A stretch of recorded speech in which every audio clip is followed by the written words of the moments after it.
Gouache. Ja, gouache. Ja. Bij ons zeggen we plakkaatverf. Ja.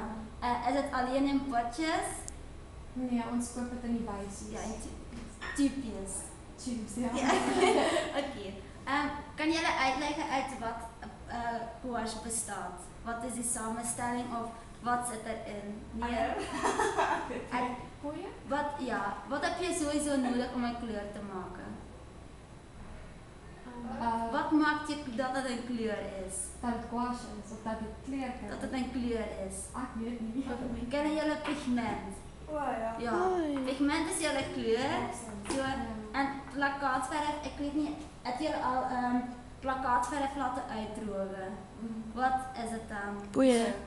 Ja, dus Ja. koeien. Ja, droog. Dus het is eigenlijk een krijt, een water en pigment. Ja, dat is Zo is de samenstelling. En kan je het mengen met water? Ja.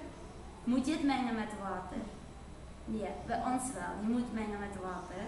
Nee, past het ook nog. Ik denk het beste met deze zijn al een beetje uitgedroogd. Zo droger, dikker.